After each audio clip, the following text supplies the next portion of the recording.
I've been driving trucks for almost 15 years. I've hauled cargo across desolate highways, driven through thick fog, past endless cornfields, and through stretches of road where you don't see another soul for hours. And let me tell you, the road can mess with your mind. Sleep deprivation, the monotony, the silence, it all gets to you eventually. I've heard stories from other truckers about strange things they've seen, shadowy figures standing at the side of the road, headlights following them that disappear when they stop, even voices whispering over the CB radio. I used to laugh them off. Used to. Not anymore. Because I have my own story now. And no one is laughing. It happened about 5 years ago. I was driving down Highway 46, a long, lonely stretch of road cutting through the countryside. My delivery schedule had been tight that day, and I was behind on time. It was close to midnight when the storm rolled in, and I mean storm. The kind where your wipers can't keep up, where lightning turns the sky white for split seconds before plunging you back into darkness. I was the only one on the road. No other cars. Just me, my truck, and the rain. Then I saw her. She was standing on the side of the highway, right on the edge where the asphalt met the dirt. At first, I thought my eyes were playing tricks on me. Who the hell would be out here in this storm, in the middle of nowhere? I slowed down. My headlights washed over her, and I got a better look. She was young, maybe mid-20s. Her long black hair was plastered to her pale face, and she was wearing a white dress that clung to her thin frame, soaked through. But the thing that got me? She wasn't moving. Not waving, not even shivering, just standing there, staring straight ahead. Something in my gut told me to keep driving, but I didn't.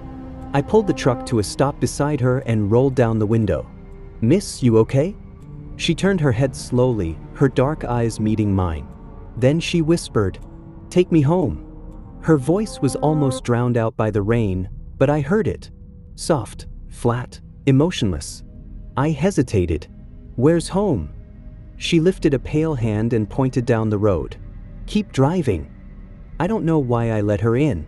Maybe it was guilt. Leaving a woman out in the storm felt wrong. Maybe it was curiosity. Or maybe it was something else, something I couldn't understand at the time. She climbed in without a word, her dress making a squishing sound against the seat. The air inside the cab instantly felt colder. I cleared my throat, trying to shake off the unease. "I'm Dev. You got a name?" She didn't answer, just sat stiffly, hands folded in her lap, staring ahead. I tried again. "You from around here?" Nothing. "All right, fine." I focused on the road, the wipers fighting the downpour. Every now and then, I glanced at her. She hadn't moved an inch. Then I noticed something strange. Even though she was completely soaked, there was no smell.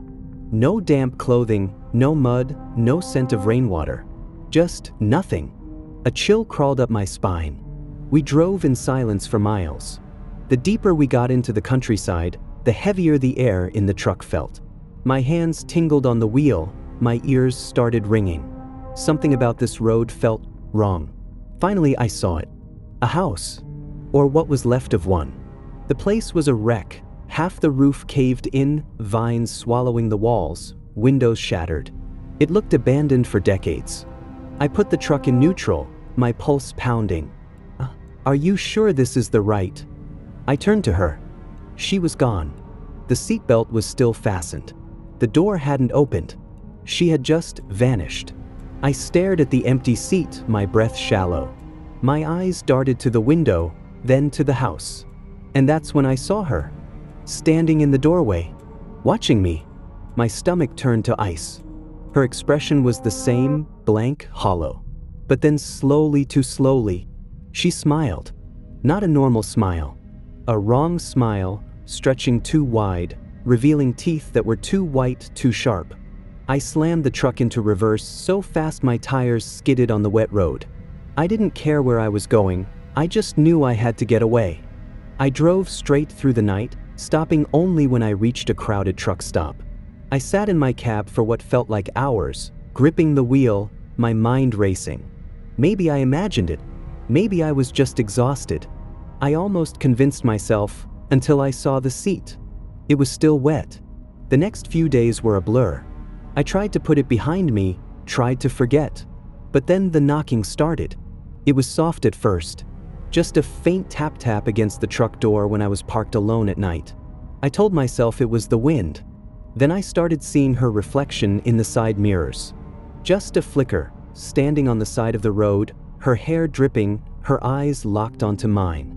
But every time I turned my head, nothing. The final straw was the whispering. I was on another late-night haul, the radio turned low, trying to stay awake. And then, beneath the static, I heard it.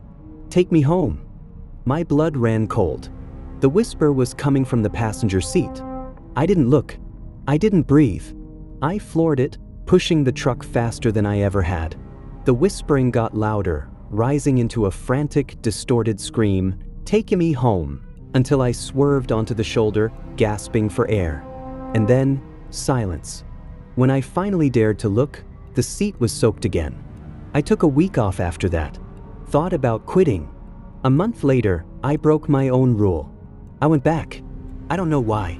Maybe I needed closure. Maybe I needed to prove to myself that I wasn't losing my mind. I found the house again, but this time I didn't get out. Just sat in the truck, staring at the rotting structure. Then I saw the newspaper. A gas station nearby had a stack of old clippings, and one caught my eye. Woman, 26, killed in highway accident. Body missing for 3 days before discovery. The photo was grainy, but I recognized her immediately. She had died near that house, alone, in the rain, and I had picked her up. I don't drive Highway 46 anymore. I take the long way around, even if it costs me time, because I know she's still out there, and she's still waiting for a ride. I don't know why we stopped that night. Maybe it was the exhaustion of the long drive, the eerie way the fog rolled across the empty road, swallowing everything outside our headlights. Or maybe, deep down, we were just idiots looking for a thrill. But we stopped. And I swear to God, I wish we hadn't. It was supposed to be a fun weekend. Just me and my 3 closest friends, Josh, Ryan, and Matt, driving up to Lake Tahoe for a getaway. A guy's trip. Cheap motels, bad road trip snacks, and music blasting at full volume. We left Sacramento later than planned, and by the time we hit the highway, it was almost 1 a.m. The road stretched out in front of us, deserted, the trees lining the asphalt swaying slightly in the cold night breeze. Josh was driving, Ryan was in the front seat, and Matt and I were in the back, half awake, staring out the window. The playlist had died down, leaving only the soft hum of the engine and the occasional rustling of chip bags. Then, in the distance, we saw him. A figure, barely illuminated by the headlights, walking barefoot along the side of the road. Josh slowed the car instinctively. "What the hell?" Ryan leaned forward. "Dude, he's not even wearing shoes." The man, if you could call him that, was thin, almost gaunt, dressed in ragged jeans and a plain white t-shirt that looked too clean for someone wandering alone at this hour. His head was slightly tilted downward, long black hair falling messily over his face. We should have kept driving. Every instinct in my body screamed at me to tell Josh to hit the gas. But Matt, the one who always had to be the hero, said, "Man, we can't just leave him out here. It's freezing." Josh hesitated. "I don't know, dude. This is how horror movies start." Ryan chuckled, but I noticed his grip tighten on the dashboard. Matt leaned out the window. "Hey man, you need a ride?" The hitchhiker stopped walking. Slowly, he lifted his head just enough for us to see his face. His skin was pale, unnaturally pale, and his eyes were dark hollows, void of any light. He didn't speak, didn't blink, just nodded. Josh sighed. "Fine. But if he stabs us, it's your fault, Matt." The hitchhiker climbed into the back seat next to me, his movements slow and stiff, like he hadn't used his limbs in a long time. The smell of damp earth clung to him, like the scent of fallen leaves after a heavy rain. He didn't say a word, didn't adjust his seat, didn't even acknowledge us. Ryan glanced back at him. "So, where you headed?" Silence. Matt shifted uncomfortably. "You from around here?" "Nothing." I forced a chuckle. "Not much of a talker, huh?" He turned his head slightly, just enough for me to see the curve of his jaw. And then he did the strangest thing. He smiled. Not a friendly smile. Not even a creepy smile. Just a smile. Hollow. Like he was mimicking something he had seen before but didn't understand. My stomach twisted into knots. Josh muttered under his breath, "Yeah, I hate this already." Ryan reached for the radio, breaking the awkward silence. Static filled the car for a second before an old rock song played. And that's when the missing person report came on. Authorities are still searching for 26-year-old Daniel Carter, who went missing 2 weeks ago near the Sierra Nevada region. Carter was last seen walking along Highway 50, wearing jeans and a white t-shirt. Matt sat up. "Wait, what?" I turned to look at the hitchhiker. His smile hadn't faded. Authorities urge anyone traveling through the area to report any sightings immediately. If you have seen Daniel Carter, please contact local law enforcement. No one spoke. The only sound was the low hum of the car and the static from the radio. Ryan slowly turned around to face the hitchhiker. "Hey man, what's your name?" No response. Josh let out a nervous laugh. "Hey, nope. We're pulling over. Right now." Matt, finally realizing that we had made a horrible mistake, nodded quickly. "Yeah, let's do that." Josh hit the brakes and swerved onto the shoulder. "All right, buddy. This is where you get off." I turned to tell the guy to leave, but the seat was empty. The door hadn't opened. The seatbelt was still fastened, but he was gone. Where the fuck did he go? Ryan yelled, spinning around. I felt something brush against my arm and recoiled.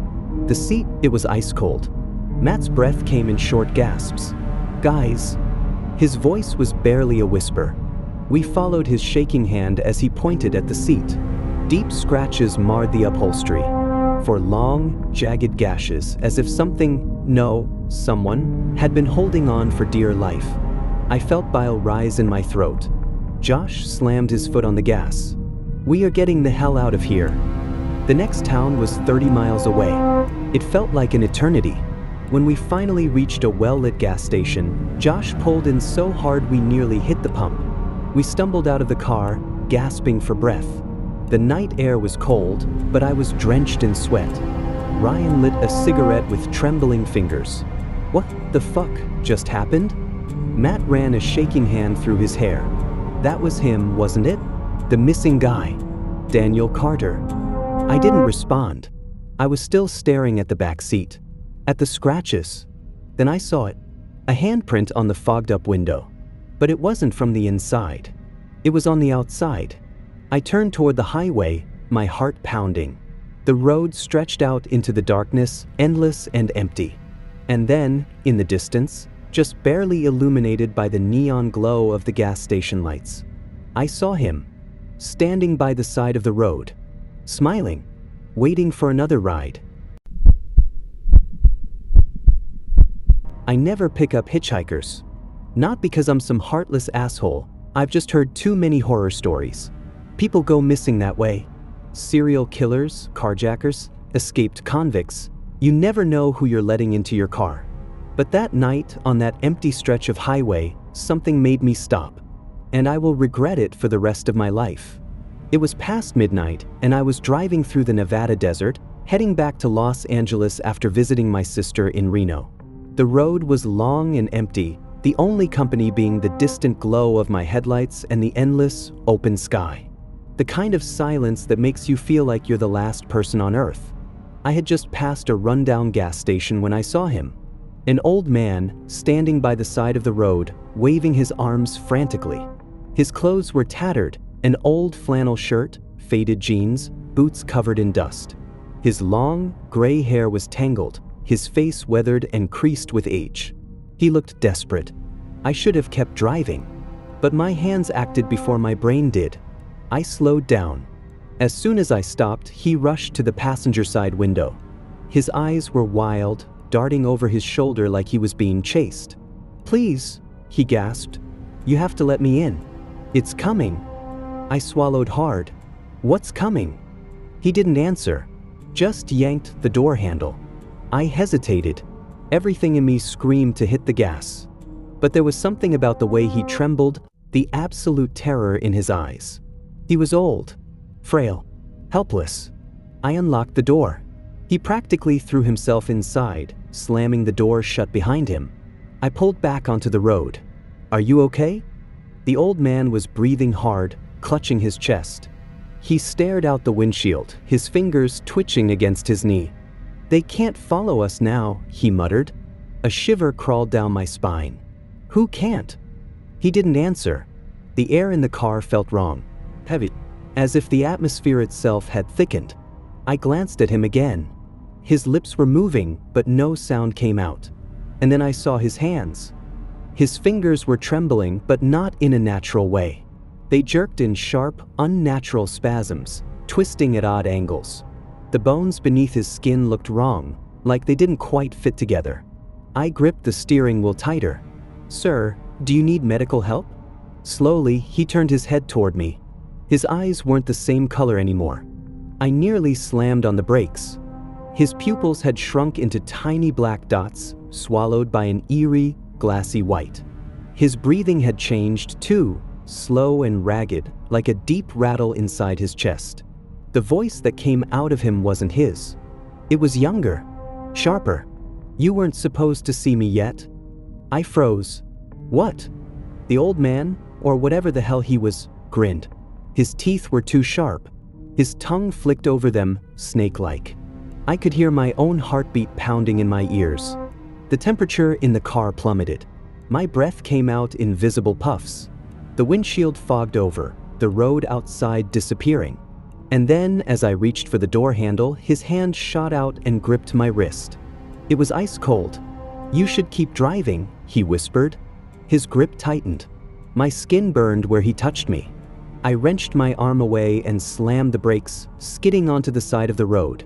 The moment we stopped, he let out a slow, wheezing chuckle. Then he leaned in close, so close I could feel his breath against my ear. "I'll see you soon." And then, he wasn't there anymore. The seat was empty. The car door was still locked. But the smell of rotten earth lingered. My hands were shaking so badly I could barely hold the wheel. I turned, half expecting to see him standing outside my window, grinning. Nothing. Just the highway stretching into the dark. I exhaled shakily, trying to calm my racing heart. Maybe I had imagined it. Maybe exhaustion had made me hallucinate the whole thing. But then in the back seat, a voice whispered, "Keep driving." I spun around. No one was there.